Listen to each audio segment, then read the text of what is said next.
విదేశీయంతా కూడా తీసుకుంటున్నాం.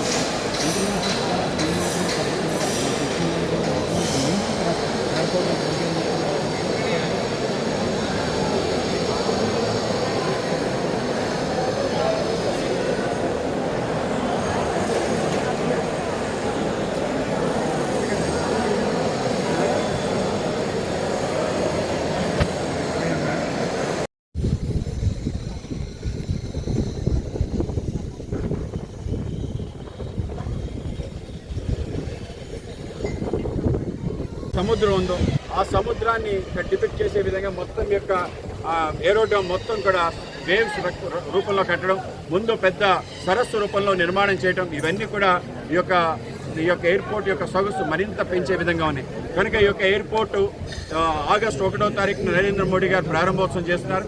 ఆ ప్రారంభోత్సవం చేయడం అందరికీ ఆనందం కలిగిస్తుంది.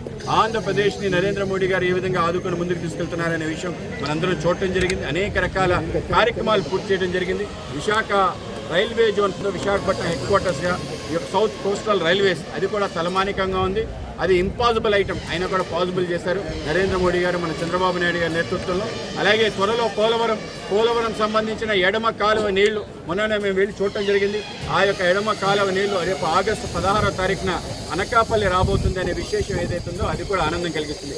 ఆ నీళ్లు ఇక్కడ వరకు పారే విధంగా చివరికి ఏదైతే మన యొక్క నాగావళి నది అలాగే వంశధార వరకు దానికి కలిపే విధంగా ఉత్తరాంధ్ర సుజల స్రవంతి ఈ యొక్క ప్రాజెక్టు కూడా రావటం, ఇవన్నీ కూడా నిజంగానే అద్భుతాలు జరుగుతున్నాయి.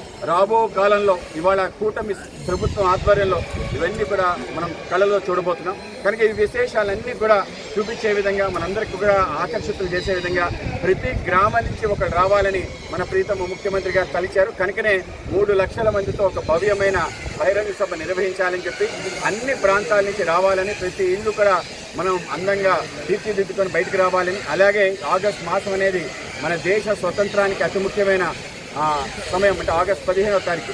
దానికి ముందు హర్ ఘర్ తిరంగా అని చేస్తాం. కనుక మొత్తం తిరంగాలతో ఈ యొక్క ప్రాంగణాన్ని అలంకరించాలని చెప్పి, అలాగే ఈ ప్రాంతం ఒక స్వతంత్ర సమరయోధుడి పేరు మీద పెట్టడం కారణంగా ప్రతి ఇంటి పైన కూడా త్రివర్ణ పతాకం ఎగరేయాలని కూడా మనం నిర్ణయించుకోవడం జరిగింది. ఆ విధంగా హర్ ఘర్ తిరంగా కార్యక్రమం ఏదైతే ఉందో నరేంద్ర మోడీ గారికి అత్యంత ఇష్టమైన కార్యక్రమం. మనందరిలో దేశభక్తి పెంపొందించే విధంగా మన ఇంట్లో జెండా ఎగరేసుకోవటం, దేశభక్తి ఇక్కడి నుంచి ప్రజ్వరిల్లే విధంగా మన యొక్క అల్లూరి సీతారామరాజు యొక్క స్టాచ్యూ ఇక్కడ ఉండటం, ఈ యొక్క ప్రాంగణం అల్లూరి సీతారామరాజు పేరు పెట్టడం, ఇవన్నీ మనకి ఆనందం కలిగించే విషయాలు. అయితే ఇవాళ సుమారు ఒక 10,000 బస్సులు అనేక ప్రాంగణానికి రావాలి. కనుక ఈ యొక్క రహదారులను పరిశీలించడం జరిగింది. ఎక్కడైతే బాటిల్ నెక్స్ట్ వాటి ఏ విధంగా పూర్తి చేస్తారో తెలుసుకోవడం జరిగింది. ఆ విధంగా ఎక్కడ కూడా ఇబ్బంది లేకుండా వాళ్ళు ప్రారంభమైన దగ్గర నుంచి ఇక్కడ కార్యక్రమానికి వచ్చి కార్యక్రమం నుంచి తిరిగి వెళ్ళే విధంగా దానికి సంబంధించిన ఏదైతే రక్షణ సంబంధించిన అంశాలు ఉన్నాయో వాటిని కూడా పరిశీలించడం జరిగింది. ఒకటి ఈ యొక్క ఏదైతే మెయిన్ బ్రిడ్జ్ ఉందో అది 2 రోజుల్లో కంప్లీట్ అవుతాయన్నారు, చాలా అదృష్టం. అలా అది తెలుసుకోవడం చాలా ఆనందం వేసింది.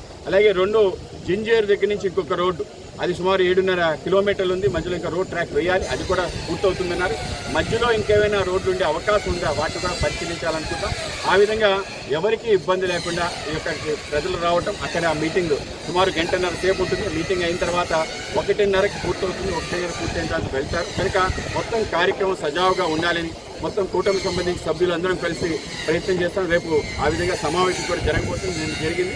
అయితే ఇవాళ పార్టీకి సంబంధించిన ముఖ్య నాయకులందరూ ఇది ముఖ్యమైన ఒక తలమానికమైన ఒక ప్రాజెక్ట్ కాబట్టి ప్రాజెక్ట్ అందరూ సందర్శించాలని కోరిక మీద మా యొక్క జిల్లా అధ్యక్షులందరూ, ముఖ్యంగా విజయనగరం జిల్లా అధ్యక్షుడు రాజేష్ వర్మ గారు, అలాగే శ్రీకాకుళం జిల్లా అధ్యక్షులు తేజేశ్వరరావు గారు, అలాగే విశాఖపట్నం జిల్లా అధ్యక్షులు పరశురాం రాజు గారు, అలాగే అనకాపల్లి జిల్లా అధ్యక్షులు ద్వారపరెడ్డి పరమేశ్వరరావు గారు, అలాగే పార్వతీపురం జిల్లా అధ్యక్షుడు ద్వారపరెడ్డి శ్రీనివాస్ గారు, అలాగే మా యొక్క రాష్ట్ర ఉపాధ్యక్షులు శ్రీ వేణుగోపాల్ గారు, అలాగే రాష్ట్ర కార్యదర్శి పావని గారు, అలాగే మా యొక్క జిల్లా ఇన్ఛార్జెస్ అందరూ కూడా రావటం జరిగింది. అలాగే రాష్ట్రానికి సంబంధించిన నాయకులందరూ, ముఖ్య నాయకులందరూ వచ్చి పరిశీలించడం జరిగింది.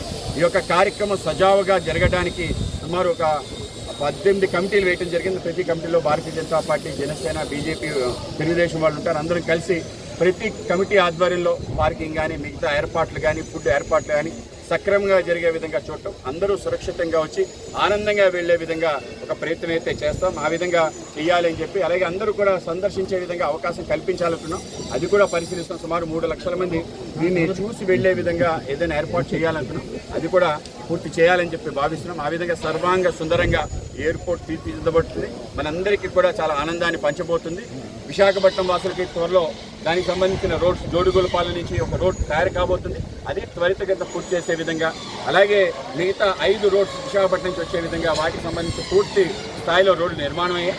అయితే మెయిన్ ఏదైతే హైవే సంబంధించి కనెక్టివిటీ ఉందో అది కూడా 2 రోజుల్లో పూర్తవుతుందని చెప్పి ఇందాక పీడీగా చెప్పడం జరిగింది.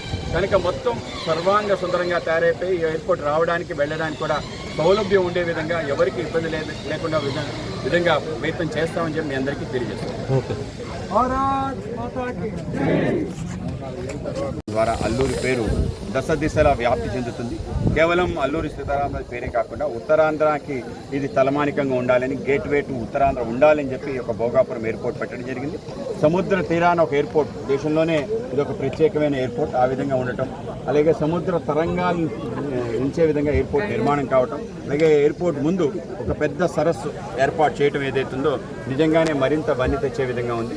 ఎయిర్పోర్టు ఎంట్రన్స్లో అల్లూరి సీతారామరాజు యొక్క భవ్య విగ్రహం, అలాగే లోపల ఏటికొప్పాక యొక్క పెద్ద స్టాచ్యూ నిర్మాణం చేయటం, అలాగే ఎయిర్పోర్ట్లో అన్నీ కూడా మన ప్రాంతానికి సంబంధించిన మ్యూరల్స్ అంటారు ఏవైతే ఉన్నాయో ఆ కళలన్నీ కూడా ప్రదర్శించే విధంగా బొబ్బిలి పీడలతో పాటు మన ప్రాంతానికి సంబంధించిన స్వతంత్ర సేనాని అల్లూరి పేరు పెట్టడంలోనే ఒక మొదటి అడుగు పడింది.